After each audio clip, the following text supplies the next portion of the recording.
Baik, selamat malam Ibu Bapak sekalian. Terima kasih sudah hadir ya. Selamat Malam, malam. Pak. Malam. Minta Ya, ini saya dibantu oleh Mas Imam.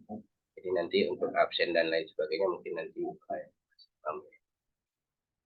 Jadi kita untuk profesi keinsinyuran, TU kita yang akan membantu adalah Mas Imam sampai dengan nanti lulus. Oke.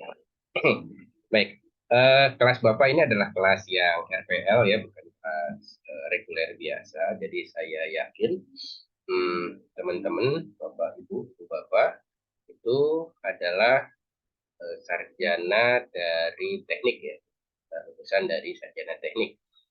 Itu ya. Jadi karena mulai tahun ini sarjana di luar teknik itu harus untuk mendapatkan insinyur itu harus mengikuti perkuliahannya yang reguler, jadi 2 semester. Sedangkan ibu bapak karena lulusan dari teknik, otomatis kuliahnya adalah kuliah yang RPL, jadi materinya juga tidak sebanyak teman-teman yang kuliah reguler.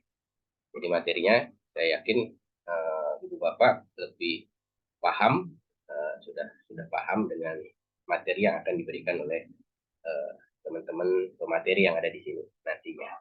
Jadi kami memberi materi mungkin sedikit saja, nanti akan banyak tugas, kemudian akan ada bimbingan-bimbingan yang untuk mengerjakan tugas akhirnya. Bukan tugas akhir ya, bukan skripsi atau apa ya, cuma dikasih tugas yang agak besar, tapi sebenarnya ya yang biasa ibu bapak kerjakan gitu ya di dalam di dalam pekerjaan sehari-hari. Baik, sekedar perkenalan, jadi nama saya Daniel. Oke. Perkenalan, nama saya adalah Daniel. Kebetulan saya dari lulus sampai sekarang itu saya lulus 99 satu, sudah menjadi dosen di Politeknik di Batam, itu hampir 23 tahun ya, sudah ada di Batam. Saya waktu S1-nya di ITB, di Teknik Fisika, di S2-nya di Elektro, juga di ITB, sedangkan S3-nya di Teknik Komputer, School of Computing Science, di University of Wollongong. Baik, saya juga adalah lulusan dari Politeknik di Batam. Jadi nanti kalau teman-teman ibu bapak lulus, akan satu alma mater kita ya. Saya adalah lulusan insinyur dari Politeknik Negeri Batam. Kemudian saya mendapatkan insinyur profesional dari Badan Kejuruan Teknik Elektro. Dan nanti Badan Kejuruan, teman-teman silahkan memilih kira-kira badan kejuruan apa yang yang cocok untuk ibu bapak. Ya. Nanti akan ada perkenalannya, kalau nggak salah di praktek insinyuran. Baik, hari ini kita akan kuliah mengenai etika di dalam profesi insinyur. Saya ini akan sangat banyak sekali istilah-istilah. Namun jangan khawatir, ibu bapak tidak perlu menghafalkan ya. Dan saya yakin ada beberapa pokok-pokok dasar dari insinyur yang sudah ditetapkan oleh Persatuan Insinyur Indonesia yang sebenarnya sudah diterapkan dan bapak. Nanti mungkin di akhir akan ada diskusi, dan juga nanti di akhir juga saya minta untuk ibu bapak melihat kembali pekerjaannya, kemudian kira-kira yang sudah diterapkan, etika-etika apa saja yang sudah ibu bapak terapkan dalam pekerjaan bapak. Etika ini belum tentu juga harus betul, contoh-contohnya belum tentu harus betul, dan juga belum tentu harus salah. Ya, paling tidak pada saat kita mengungkapkan etika yang salah atau sesuatu yang tidak sesuai dengan etika, itu kita sudah mengetahui bahwa itu adalah salah. Itu aja sih. Jadi kita tidak membenarkan bahwa etika, tidak menjustifikasi bahwa kalau etikanya salah maka tidak menjadi insinyur gitu ya. Justru karena kita mengetahui kita salah, maka paling tidak kita tidak tidak mengulangi kesalahan tersebut. Baik, ini ada 26 peserta untuk saat ini, sekarang jam 7.05. Jadi uh, mungkin tidak terlalu lama ya, karena saya yakin teman-teman, Bapak sudah apa namanya, sudah mungkin tidak secara istilah mungkin tidak tahu, tetapi sudah mengalaminya, sudah mendalaminya, bahkan lebih baik daripada saya. Jadi kita hanya diskusi saja ya. Kalau misalkan ada sesuatu dan lain hal yang ingin disampaikan, tolong sampaikan aja langsung uh, di sini, atau nanti pada saat akhir bisa mengajukan pertanyaan atau komentar. Baik, jadi ini adalah pertemuan kita yang pertama, pertemuan antara PSPPI Politeknik Negeri Batam dengan Bapak. Ya, jadi memang tepat bahwa etika itu ditaruh di pertemuan pertama. Kenapa? Karena etika itu adalah dasar dari semua kegiatan kehidupan kita, terutama di uh, profesi insinyur ya. Jadi etika adalah dasar. Nanti ada beberapa pertemuan yang membahas katakanlah keprofesionalan, kegiatan keinsinyuran, kemudian seminar seminar keinsinyuran dan lain sebagainya. Tapi kalau semua kegiatan itu apa namanya, kegiatan-kegiatan keinsinyuran tadi tidak berdasarkan etika, maka ya itu sangat apa namanya ya, ya tidak sesuai dengan kaidah-kaidah yang ada di dalam Persatuan Insinyur Indonesia. Baik, ini istilah ya, tidak perlu dihafalkan. Jadi etika dari bahasa Yunani, oke, jadi mempelajari nilai dan kualitas. Jadi kalau secara umum kita bisa lihat bahwa etika itu adalah sesuatu yang kita rasakan, atau yang apa namanya, yang masyarakat rasakan bahwa itu adalah baik dan benar ya, salah dan buruk. Oke. Memang etika, kadang-kadang etika itu akan berbeda di satu apa namanya, daerah dengan daerah yang lain. Namun pasti ada suatu hal yang global ya, hal-hal yang umum yang kita dapat, yang kita rasakan atau kita apa namanya, kita definisikan sebagai etika. Nanti akan didefinisikan oleh Kesatuan Insinyur Indonesia beberapa pokok yang harus kita ikuti sebagai calon insinyur ya, atau sebagai insinyur. Baik, sebelum itu mungkin kita lihat dulu definisi dari insinyur. Nah, di sini dikatakan insinyur adalah seorang yang menerapkan ya, menerapkan ilmu pengetahuan dan teknologi, di mana ilmu dan teknologi itu dimanfaatkan untuk mendapatkan jawaban, solusi, ya terutama yang bermanfaat bagi masyarakat ya, yang membantu masyarakat. Contohnya, mungkin teman-teman di sini ada yang bekerja sebagai kontraktor, bisa membangun jembatan misalkan ya. Jadi itu kan membantu perekonomian masyarakat sekitar, atau membantu kesejahteraan masyarakat sekitar. Contohnya, meskipun kita dibayar secara profesional ya. Jadi contohnya adalah kita membuat apa namanya, saluran air minum. Nah, kan kita membuat kesejahteraan masyarakat menjadi lebih meningkat. Kenapa? Karena mereka, masyarakat bisa meminum air yang lebih bersih dibandingkan mereka mendapatkan dari tempat yang lain, atau memudahkan mereka mendapatkan air minum. Contohnya seperti itu ya. Jadi kira-kira kita itu ditugaskan, istilahnya adalah untuk menerapkan ilmu kita, ilmu kita. Kadang-kadang ilmu kita pada waktu S1 mungkin agak berlawanan dengan apa yang kita kerjakan, sekarang. Contohnya saya waktu S1 kan di teknik fisika ya, tetapi saya ngajarnya di teknik elektro, contohnya seperti itu. Nah, itu tidak ada masalah. Yang penting adalah kita bisa menerapkan ilmu pengetahuan dan teknologi. Ya. Oke. Nah, di sini juga dikatakan bahwa insinyur menggunakan pengetahuan matematika dan sains atau teknologi tadi, dan teknik. Oleh karena itu, dimulai dari tahun ini teman-teman dari yang hanya dari sarjana teknik lah yang bisa langsung eh, mengikuti kegiatan belajar pembelajaran insinyur ini menggunakan metode RPR. Sedangkan dari sarjana lain, katakanlah di eh, apa ya MIPA katakanlah ya, ininya adalah sarjana sarjana apa ya? Ya dari MIPA itu masuknya untuk mendapatkan insinyur harus melalui program yang lebih lama reguler semester. Ya, untuk merancang, membangun dan mengoperasikan sistem dan produk. Otomatis insinyur itu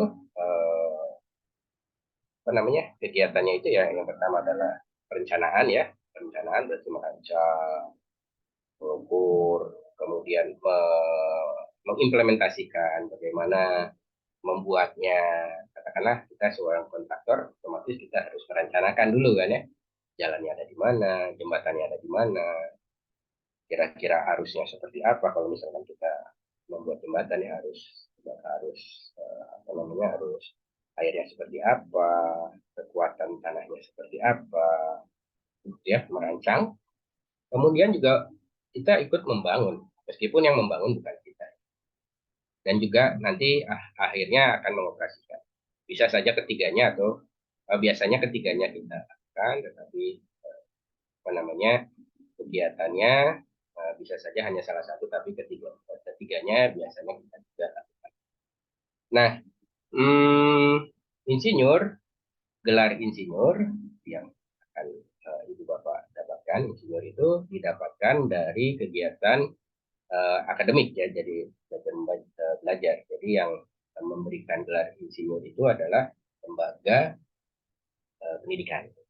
Nah, sedangkan ada lagi yang tadi insinyur IP ya, insinyur profesional. Nah, kalau insinyur profesional itu yang akan memberikan itu adalah BK tadi yang saya katakan tadi dan keahlian di mana nanti IP tadi insinyur profesional tadi mempunyai batas waktu. Jadi batas waktunya untuk saat ini itu 5 tahun. Jadi kalau misalkan lebih dari 5 tahun maka harus diperpanjang.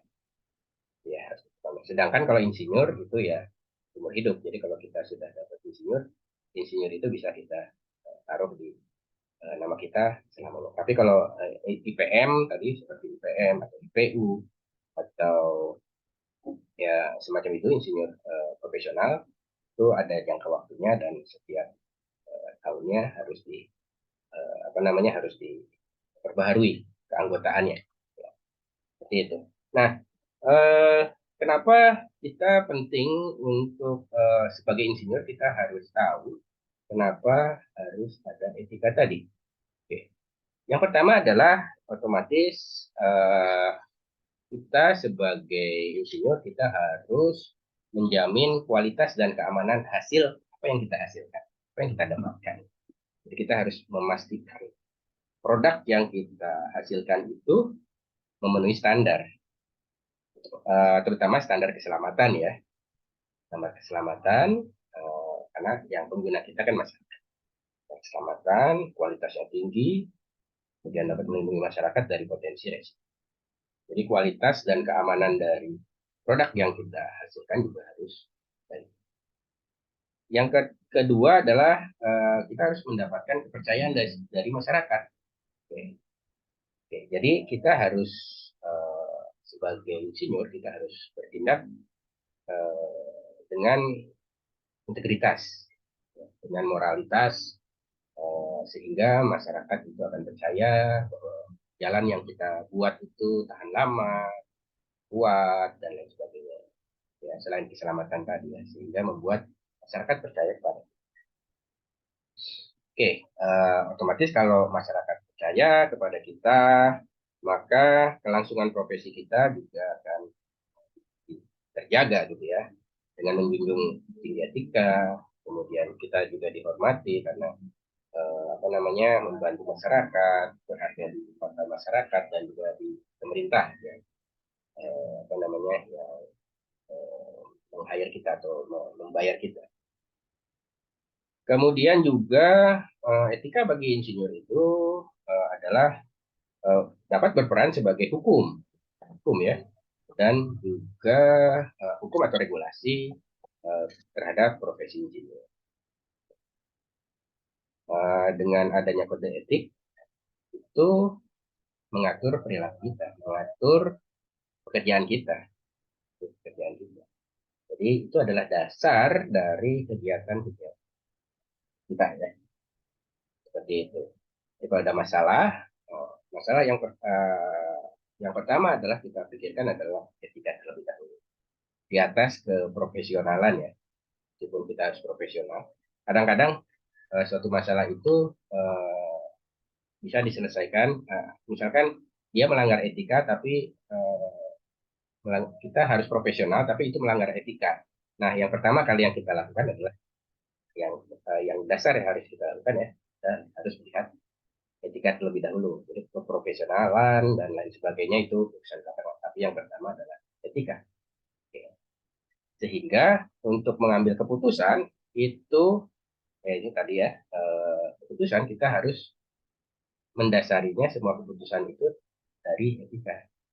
Meskipun dari keilmuannya betul, dari regulasinya juga mungkin betul, tetapi secara etika yang apa namanya, kalau dia melanggar etika maka itu tidak bisa kita, itu masih dibenarkan oleh apa namanya, insinyur Indonesia ya. Gitu. Nah, insinyur Indonesia, nah ini adalah ada dua bagian penting bagi kita, bagi insinyur Indonesia. Berarti ada 4 prinsip dasar disebut sebagai catur karsa, catur karsa insinyur. Nanti teman-teman ya untuk 1 semester ini paling tidak mengetahui catur karsa ya. Setelahnya mengetahui apa itu catur karsa, kenapa catur karsa ini penting.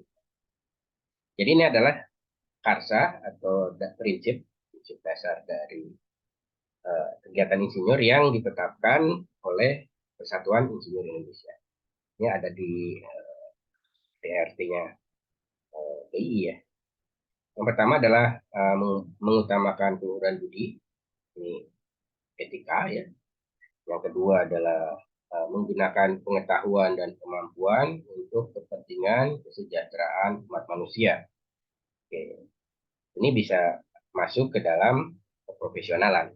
Oke. Nomor 1 itu etika ya. 3, bekerja secara sungguh-sungguh untuk kepentingan masyarakat sesuai dengan tugas dan tanggung jawab. Ini juga keprofesionalan. Nah, tugas yang keempat adalah meningkatkan kompetensi dan martabat berdasarkan keahlian profesional. Artinya, insinyur itu harus selalu apa namanya, terus-menerus mengupgrade, meningkatkan kemampuannya, upgrade kemampuannya. Nah, itu pula nanti jika teman-teman sudah menjadi anggota PII, kemudian mengisi portofolio, nanti setiap tahun, meskipun sudah dapat IPM, maka tiap tahun teman-teman diminta untuk menuliskan kembali apa yang sudah dilakukan di tahun itu, mengupgrade kegiatannya, misalnya untuk pelatihan, kegiatan apa, kegiatan apa, nah, itu dimasukkan ke dalam portofolio kita. Nah, ini adalah 4 prinsip dasar. Jadi ada 2 bagian. Satu adalah catur kasa dan satu lagi adalah sabta sabta dharma keinsinyuran. Jadi itu adalah yang tadi itu adalah ini adalah tuntunannya. 7 sikap yang harus kita kerjakan. Oke.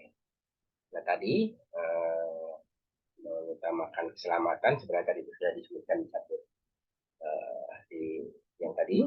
Kemudian ini dikatakan bahwa insinyur harus mengutamakan keselamatan, kesehatan, dan kesejahteraan masyarakat.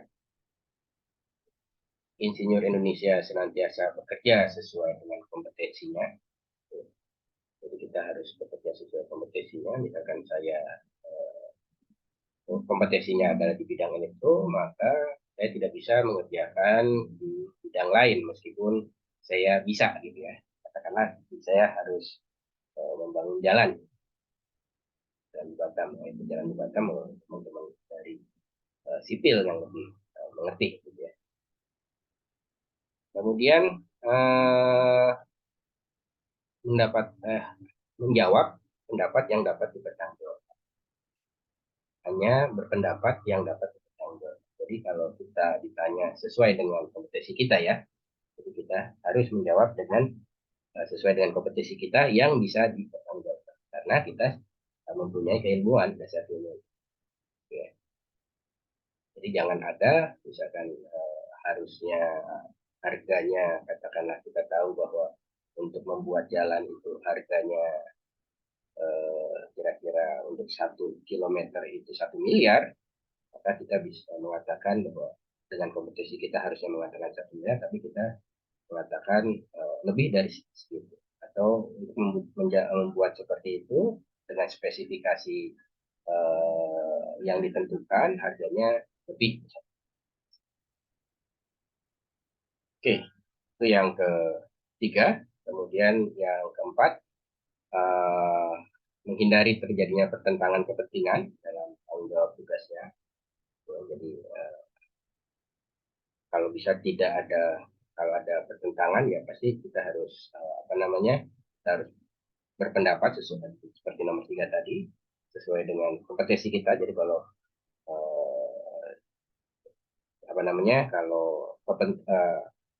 kalau kegiatan tersebut kita tidak punya kompetensi, maka kita tidak bisa mempertentangkan gitu. Tapi kalau sesuai dengan kompetensi kita, maka kita harus bersuara sesuai dengan apa yang kita dapatkan. Ya. Kemudian ya ini sebenarnya hampir sama ya, membangun reputasi berdasarkan kemampuan masing-masing, kemudian memegang teguh kehormatan, integritas dan martabat profesi, dan terakhir adalah senantiasa mengembangkan kemampuan profesionalnya. Jadi itu ada dua bagian ya, satu adalah satu dharma dan dan satu lagi adalah catur karsa, yang satu lagi adalah sabda dharma. Jadi, ini adalah prinsip-prinsip dasar dari keinsinyuran yang sudah ditetapkan oleh PII Indonesia, Satuan Insinyur Indonesia. Ya. Nah, sekarang kita lihat di etika tadi bahwa kita harus dalam kegiatan kita harus senantiasa melihat kegiatan yang dasar kita adalah etika tadi di atas segalanya. Untuk contoh-contoh etika, sebenarnya saya yakin teman-teman, Bapak punya juga pekerjaan-pekerjaan atau kegiatan-kegiatan yang mendukung etika atau kegiatan kita yang selalu disesuaikan dengan etika-etika yang ada. Oke, contoh yang pernah kita lakukan sebagai dosen, itu kan kegiatan dosen kan ada namanya Dharma ya, pengajaran, penelitian, dan juga pengabdian kepada masyarakat. Kegiatan-kegiatan kami itu memang harus sesuai dengan etika-etika yang atau hukum-hukum yang berlaku. Pertama, kalau kita lihat dengan apa yang dikatakan yang di sini, etika yang ada di sini, kita lihat sabda dharma yang pertama, mengutamakan keselamatan, kesehatan, dan kesejahteraan masyarakat. Oke. Contohnya, misalkan pada saat kita melakukan penelitian yang dilakukan kita sebagai dosen, itu dasarnya itu harus ada keselamatan. Jadi kita harus sesuai dengan K3L ya, nanti akan ada kuliahnya. Kemudian juga ketiga ya, kesehatan. Dan juga bisa meningkatkan kesejahteraan masyarakat, karena memang tugas kita adalah untuk meningkatkan kesejahteraan masyarakat. Contohnya, misalkan kebetulan saya di bidang elektronika. Di elektronika ini, kebetulan penelitian saya mengenai biomedik. Nah, saya melihat bahwa beberapa rekan-rekan ada yang membutuhkan suatu alat bantu berjalan, seperti itu. Alat bantu berjalan, di mana ada beberapa rekan yang dari lahir mempunyai kekurangan untuk berjalan, contohnya karena otot-otot di kakinya kurang kuat. Maka kita melihat bahwa mereka butuh suatu alat, maka kita harus membuat kita satu tim untuk membuat alat untuk membantu teman-teman untuk bisa berjalan. Contohnya seperti itu. Nah, eh, itu adalah sesuai dengan Sabda Dharma. Nah, ada beberapa etika lain, misalkan contohnya untuk melakukan kegiatan itu ternyata kita harus ya kita membuat tidak dengan pikiran kita sendiri ya. Artinya kita juga harus melihat disesuaikan dengan kebutuhan dari si penderita. Kita tanya penderitanya butuhnya seperti apa. Tidak semata-mata kamu tuh harus pakai alat ini loh, tidak. Tapi kita harus bertanya kepada mereka. Jadi ada urutannya. Jadi etika-etika tersebut bahwa kita ingin meningkatkan kesejahteraan masyarakat, tetapi harus dipandang dari harus dipandang dari orang yang membuatnya. Gitu.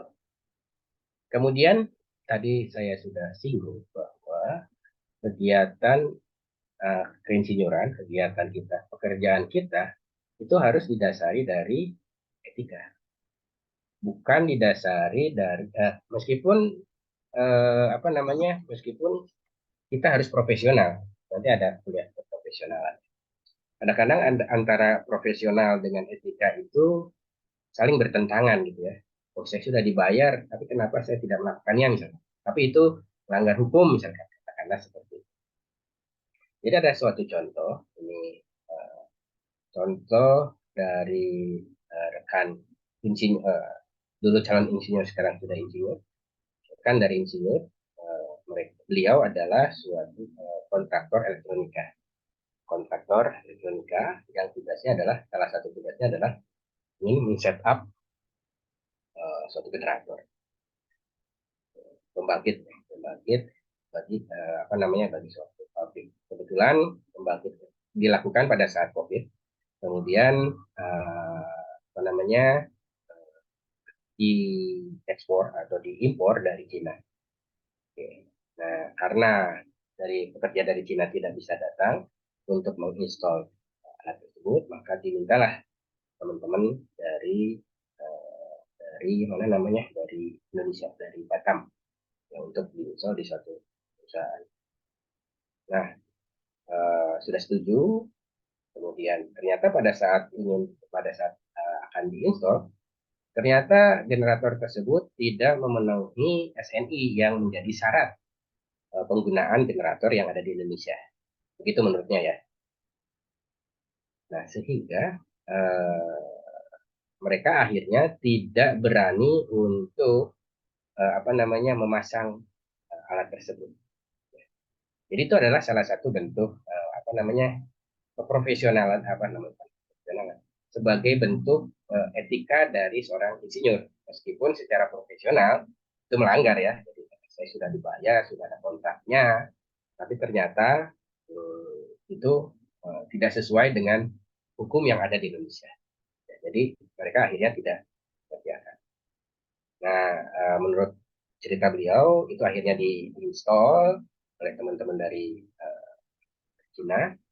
Setelah itu COVID mereda dan mereka bisa hadir di Batam untuk menginstal tersebut, dan akhirnya ada kecelakaan atau alat tersebut terbakar atau apalah.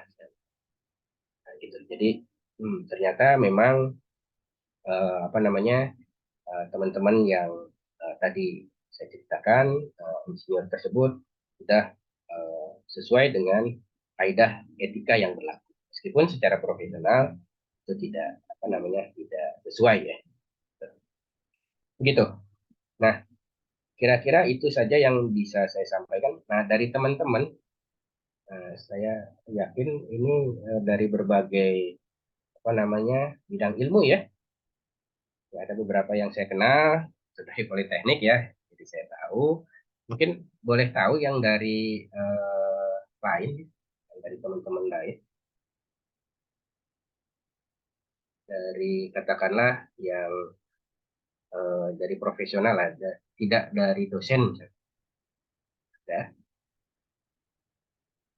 mungkin bisa cerita bagaimana pelaksanaan etika dalam melaksanakan pekerjaan.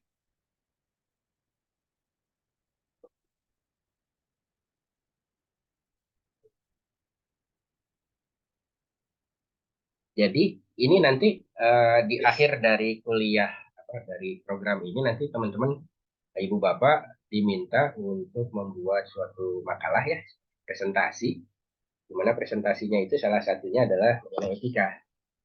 Nah, dari suatu kegiatan gitu ya. Yang pertama, sehingga itu paling tidak teman-teman sudah mulai mencari kira-kira nanti pekerjaan-pekerjaan apa atau kegiatan-kegiatan apa yang ada di Bapak yang kira-kira sesuai atau tidak sesuai dengan etika yang saya ceritakan tadi ya. Apa namanya? Misalkan, oh ini kayaknya tidak sesuai dengan etika nih, tapi saya lakukan gitu. Tidak apa-apa. Anda teman-teman ceritakan saja nanti di dalam tugas tadi. Tidak mengurangi bahwa dengan itu jadi teman-teman akan jadi gugur ya, jadi insinyur tidak. Justru kita ingin belajar, namanya belajar dari kesalahan baik dari orang lain maupun dari uh, diri kita sendiri. Oke, kira-kira ada yang mau bercerita apa yang apa namanya pengalaman-pengalaman dalam pekerjaan ya, bahwa itu tidak sesuai dengan etika. Ya banyak sih contoh-contoh, misalkan secara jelas ya, misalkan tadi namanya pekerjaan kita yang seharusnya namanya bisa selesai dalam 1 hari, ternyata kita lama-lamakan karena apa namanya eh, kita dibayar per apa namanya per hari, atau yang seharusnya apa namanya harganya eh, murah mahal-mahal.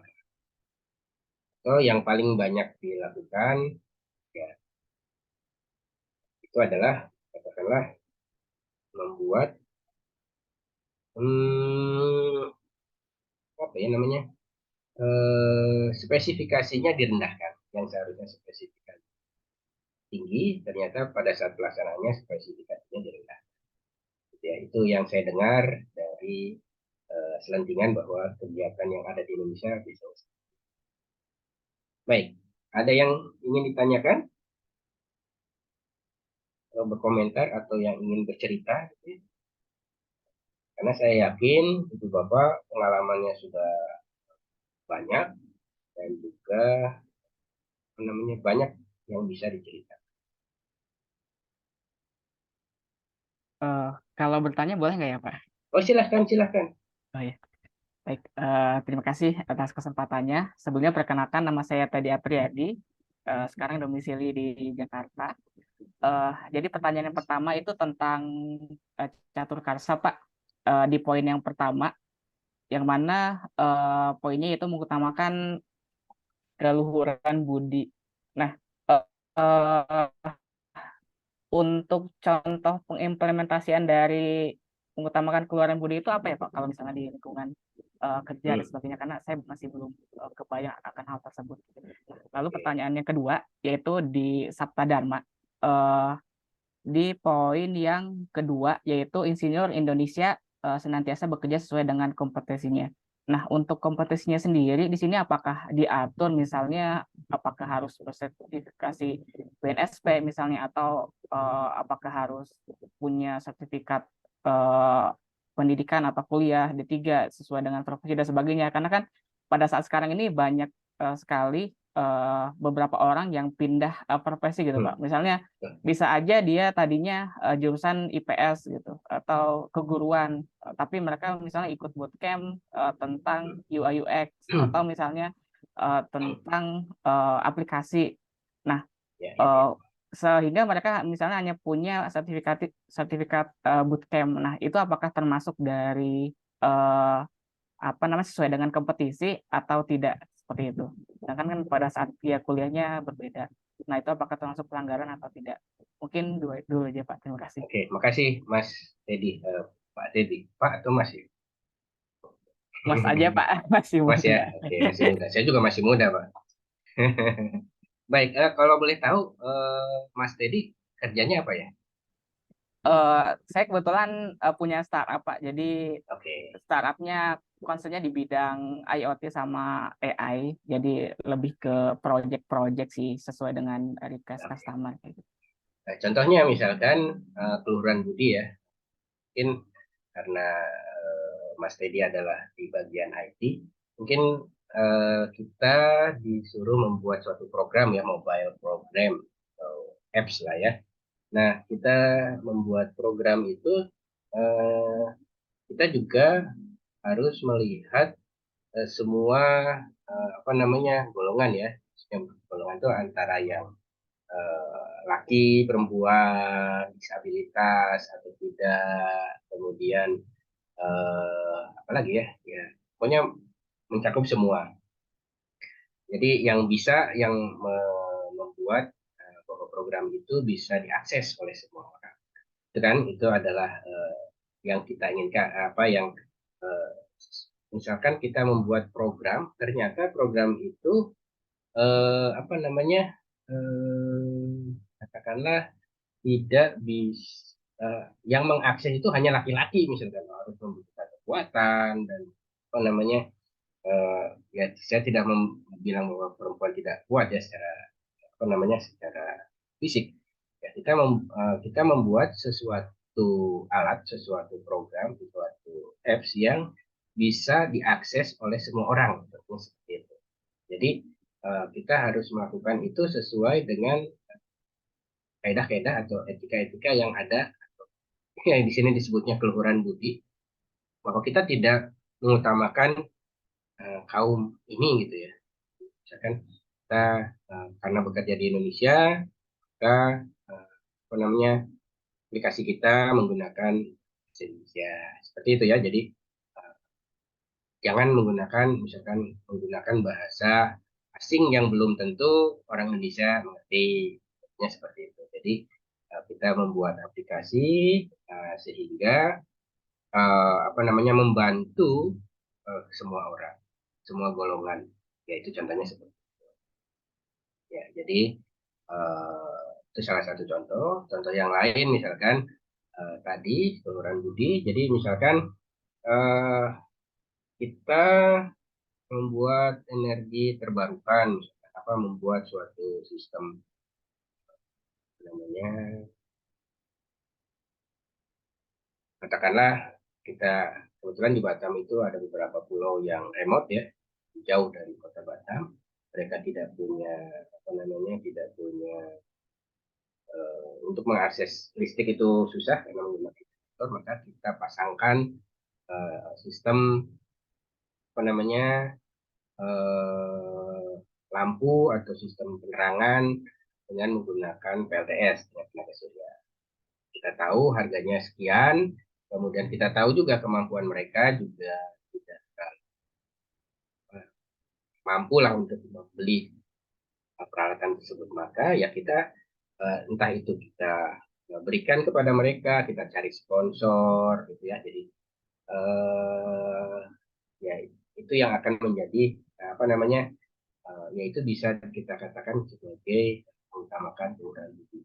Ya, jadi kita lihat juga bahwa customer kita seperti apa. Gitu. Kita tidak mungkin memberikan harga ke setiap orang sama gitu. Uh, ya semacam itulah. Gitu. Kemudian yang ke itu pertanyaan yang pertama. Kemudian yang kedua adalah apa ini? Oh yang ini ya, ya yang poin kedua. sesuai dengan kompetensinya. Nah, kompetensi itu memang agak sulit ya, jadi bisa saja dibuktikan dengan apa namanya sertifikat BNSB atau sertifikat apapun. Tapi sertifikat itu juga kalau kita tidak pernah mengerjakan, gitu ya, kita tidak tidak pernah hands on dengan itu juga akhirnya menjadi sertifikat yang ya hanya sertifikat gitu. Misalkan saya punya sertifikat apa namanya PLC misalkan. Misalkan saya punya sertifikat Oracle misalkan ya. Sorry. Ya, Oracle misalkan. Tapi saya tidak pernah bekerja di database misalkan. Saya bekerjanya di programming yang lain.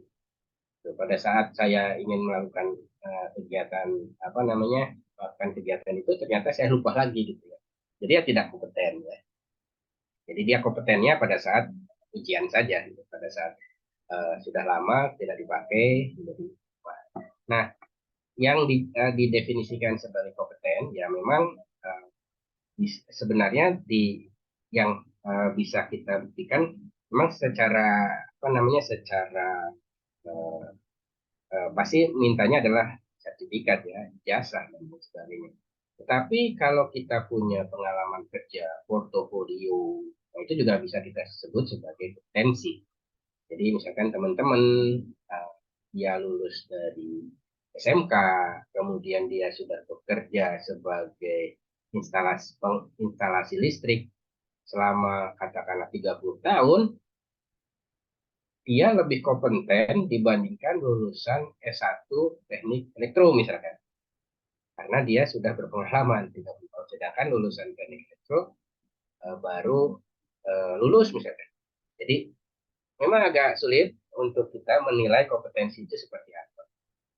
Tapi yang mudah adalah kita melihat portofolio dari teman-teman, dari apa yang kita lihat, dari siapa yang kita tanya gitu, apakah Anda berkompetensi atau tidak, ya kita lihat dari portofolionya, apakah dia sudah bekerja, dia lulusan mana, apakah lulusannya itu kerjaannya itu sesuai dengan lulusannya, misalkan contohnya tadi dia guru, tetapi dia bekerja di bidang IT, maka kemungkinan besar kemampuan gurunya itu sudah hilang, kemampuan mengajarnya mungkin sudah hilang. Contoh lain misalkan istri saya dia lulusannya dua, satu matematika, satu hukum misalkan. Tapi pekerjaannya di bidang hukum. Pada saat saya tanya matematika dia sudah lupa lagi. Ditanya anak saya matematika dia sudah lupa lagi. Contohnya seperti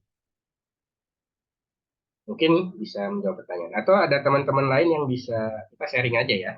Jadi saya menjawab berdasarkan pengalaman saya ya.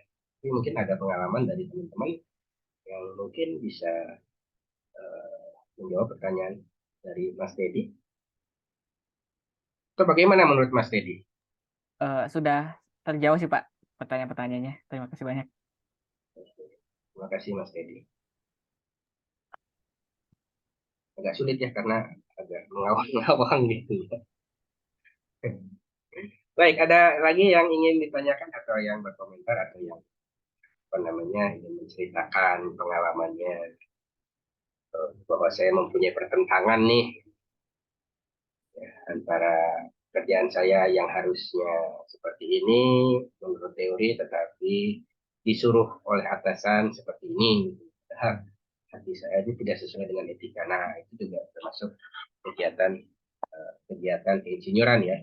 Jadi dari segi keprofesionalan kita memang harus ikut dari apa namanya perintah atasan, tetapi secara etika melanggar. Nah, kira-kira seperti apa yang contohnya seperti itu ya. Baik, ada yang ingin ditanyakan misalkan atau ingin didiskusikan?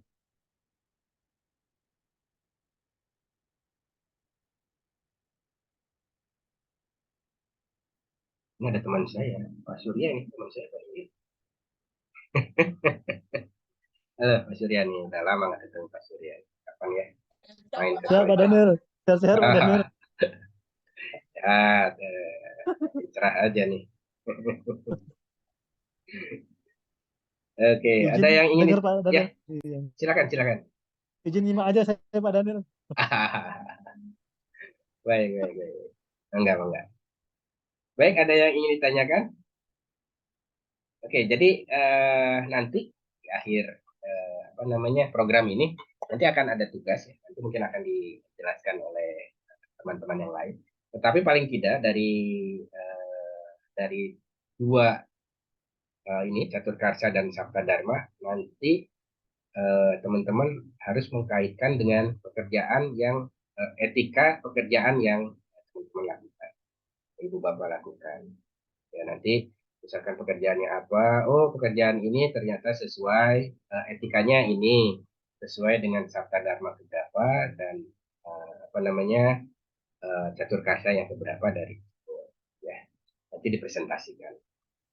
Jadi tolong teman-teman dari sekarang memikirkan kira-kira contoh kasusnya apa, kegiatan apa yang teman-teman ibu bapak lakukan yang ada kasus etikanya yang lebih menarik, yang menantang, yang lebih menantang, lebih baik gitu ya.